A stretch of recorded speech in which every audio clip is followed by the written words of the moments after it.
కాకినాడ జగన్నాథపురంలోని శ్రీదేవి భూదేవి సమేత శ్రీ వెంకటేశ్వర స్వామి దేవస్థానంలో తొలి ఏకాదశి ముందు రోజు దశమిని పురస్కరించుకొని శుక్రవారం ప్రత్యేక పూజా కార్యక్రమాలు వైభవంగా నిర్వహించారు. ఈ సందర్భంగా స్వామివారికి శ్రీదేవి భూదేవి అమ్మవార్లకు వేద పండితులు వేద మంత్రోర్చనల నడుమ పంచామృతాభిషేకాలు నిర్వహించారు. ఈ సందర్భంగా ఆలయ అర్చకులు పొందూరి సీతా రామానుజాచార్యులు మాట్లాడుతూ తొలి ఏకాదశి సందర్భంగా స్వామివారిని దర్శించుకుని ప్రత్యేక పూజల్లో పాల్గొనడం వల్ల భక్తులకు ఆయురారోగ్యాలు ఐశ్వర్యం సకల శుభాలు కలుగుతాయని తెలిపారు. భక్తులు అధిక సంఖ్యలో పాల్గొని స్వామివారి తీర్థప్రసాదాలను స్వీకరించి ఆశీర్వచనాలు పొందాలని పేర్కొన్నారు. ఆలయ ఉత్సవ కమిటీ చైర్మన్ మల్లాడి ఏడుకొండలు మాట్లాడుతూ ఎమ్మెల్యే వనమాడి కొండబాబు ఆదేశాల ప్రకారం రేపటి రోజున తొలి ఏకాదశి పురస్కరించుకొని కాకినాడ చుట్టుపక్కల ప్రాంతాల నుంచి వచ్చే భక్తులకు ఎటువంటి అసౌకర్యం కలగకుండా అన్ని ఏర్పాట్లు చేశామని, భక్తులు ఆలయంలో భక్తి శ్రద్ధలతో స్వామివారిని దర్శించుకుని తీర్థప్రసాదాలు స్వీకరించాలని ఆయన కోరారు. ఈ కార్యక్రమంలో ఆలయ అధికారులు, అర్చకులు, ఉత్సవ కమిటీ సభ్యులు, భక్తులు పెద్ద సంఖ్యలో పాల్గొన్నారు. జగన్నాథపురం వెలిసిన వెంకటేశ్వర స్వామి శ్రీదేవి భూదేవి వెంకటేశ్వర స్వామి దేవస్థానము అడిగితే కాకినాడ సిటీ ఎమ్మెల్యే గారికి మేము చెప్పడం జరిగింది. అన్న ప్రసాదాలు, అలాగే ఉచిత మజ్జిగి, అలాగే మంచినీళ్ళు, క్యూ లైన్లు అన్నీ కూడా ప్రసాదం, అదేవిధంగా మాకు శానిటేషను ఇవన్నీ కూడా ఈఓ గారు, ధర్మగర్ల మండలం మేము అందరం కలిసి చెప్పడం జరిగింది.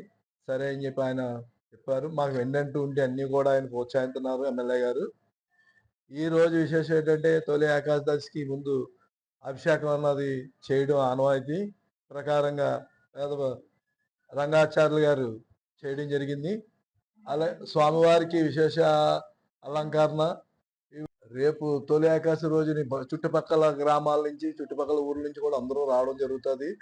వాళ్ళకి ఎటువంటి ఇబ్బందులు కడుక్కొని అన్నీ కూడా మేము దేవస్థానం వారు ముందు నుండి అన్ని నడిపిస్తున్నాం. భక్తులందరూ కూడా ప్రసాదాలు, ఉచిత ప్రసాదాలు, అన్ని తీర్థాలు తీసుకుని దర్శనం చేసుకుని ఎక్కడికి వెళ్ళవలసిందిగా ముక్కోటి దేవతలు అందరూ వచ్చి, నారదాది మునులు కూడా అందరూ వచ్చి స్వామివారి క్షీరసాగరంలో ఎలాగైతే వైకుంఠంలో ఉన్నారో అయ్యా మీ దర్శనం చేసుకుందాం, తర్వాత మీరు యోగ నిద్రలోకి వెళ్ళిపోద్దు, కానీ ఏమిటి మీ దీక్షలో ఉండగా మాకేంటి ఫలితం అని అడిగారు. ఈ దీక్షలో ఉండగా శ్రీమన్నారాయణ జపం చేసుకోండి, యజ్ఞ యాగాదులు చేయండి, దేవాలయాల తలక హోమాలు అవి చేసుకోండి, మీ యొక్క కోరికలు ఏమనంటే అన్నీ కూడా నెరవేర్చుకోవడానికి ఇది సరైన సమయం. ఈ 4 మాసాలు కూడా దీక్షగా చాతుర్మాస దీక్ష అని అంటారు దీన్ని.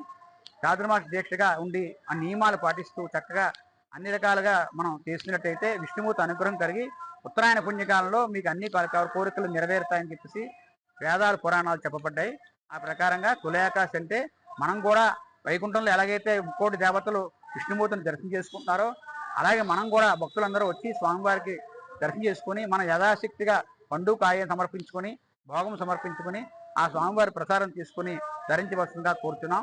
అలాగే ఈరోజు దానికి సంబంధించి పంచామృత అభిషేకం రేపు తొలి ఏకాదశి సందర్భంగా రేపు వైకుంఠం నుంచి స్వామివారు వచ్చినట్టుగా క్షీరసాగరంలో వచ్చినట్టుగా వెండిది శేషపాన అవతారం కూడా పెడతారు. విశేషంగా స్వామివారికి విశేష అలంకారం చేస్తాం రేపు.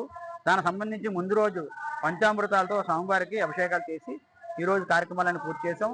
రేపటి కార్యక్రమానికి స్థానిక శాసనసభ్యులు వనమాడి వెంకటేశ్వరరావు గారు, అలాగే కాకినాడ మన దేవస్థానం యువ గారు కార్యనిర్వాహకారి గారు సత్యవాణి గారు, చైర్మన్ గారు మల్లాడి ఏడుకొండల గారు, సత్యం గారు, జగన్ గారు వీళ్ళందరూ కూడా భారీ ఎత్తు ఏర్పాట్లు, భక్తులకు ఏ విధమైన ఆటంకం కలగకుండా భారీ ఎత్తు ఏర్పాట్లు, క్యూ లైన్లు కూడా ధర్మకట్ల మండలం అందరూ కూడా భారీ ఎత్తు ఏర్పాట్లు అన్ని చేశారు.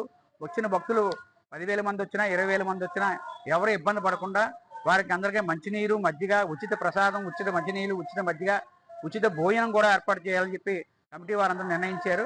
ఆ ప్రకారంగా అన్ని ఏర్పాట్లు జరుగుతున్నాయి. భక్తులు సావకాశంగా స్వామివారిని తప్పనిసరిగా గంట లేట్ అయినా అరగంట లేట్ అయినా సరే తప్పనిసరిగా స్వామివారి దర్శనం చేసుకుని తీర్థప్రసాదాలు స్వీకరించి ధరించవలసిందిగా కోరుతున్నాం. జై శ్రీమన్నారాయణ, జై జై